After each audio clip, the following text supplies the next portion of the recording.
A special eyewitness report from a southern Ukrainian town on the front line with Russia, where there is no running water or electricity, but no shortage of determination and courage. Our correspondent John Ray travelled to Huliaipole, which has been under almost constant daily bombardment since the start of the invasion. There, one group of elderly women have been sheltering in a hospital basement for months, and they say they will stay there until it ends. Here's John's special report.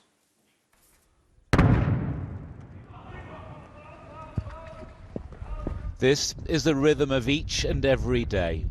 It's how they mark time. In the town where the Russians measure their progress in ruined homes and frayed mines. In this gloom, mental and literal, Ludmila and her friends have been living for 3 months without break.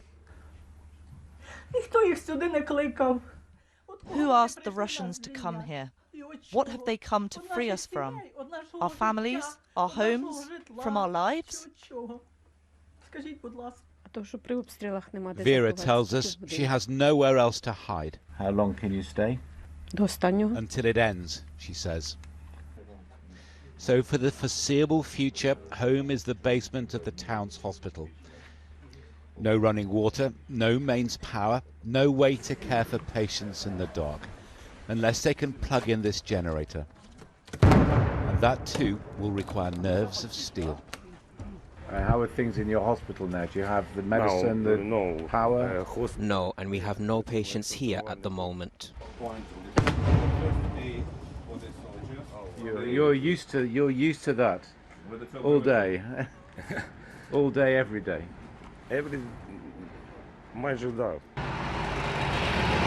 Huliaipole is where the Russians were stopped in their tracks, but now its people are marooned in the firing line.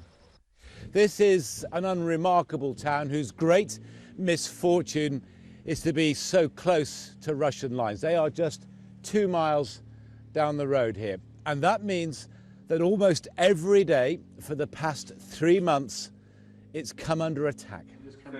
Elena never imagined her mother's twilight years would be spent here, in the pitch black of a bunker. Katerina is deaf, but she can feel the bombs land. She remembers the Nazis here, Elena says, but she thinks the Russians are worse. The defense of this territory depends on men like Alexander, a priest in peacetime. He is, he says, answering a new calling to fight. He makes a shelter beneath a tree from the almighty, all-seeing Russian drones. The worst thing, he tells us, are the mortars that drop without warning. And the proof is all around us in these broken streets. The Russians know what they're doing.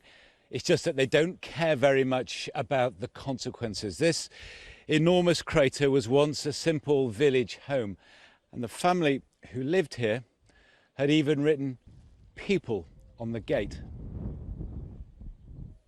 Humanity is missing wherever you look.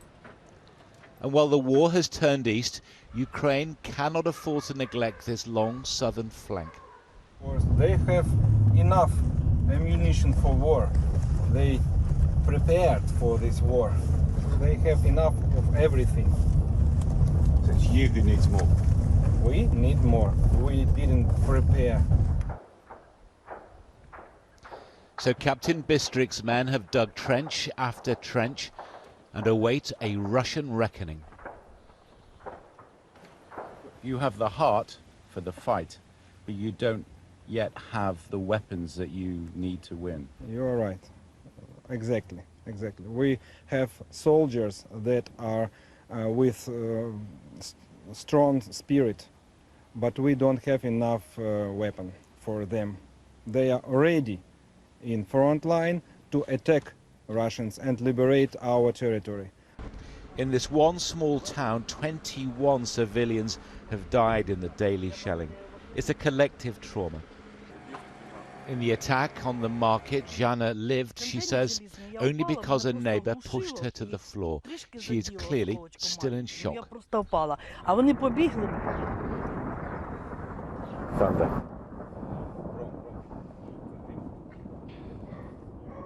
The storm, unlike Russia's bombardment, soon passes over the freshly dug row of graves that advance into no man's land on the edge of town. In this deadly standoff, it is the only front line that's moving forward. John Ray, ITV News, Huliaipole.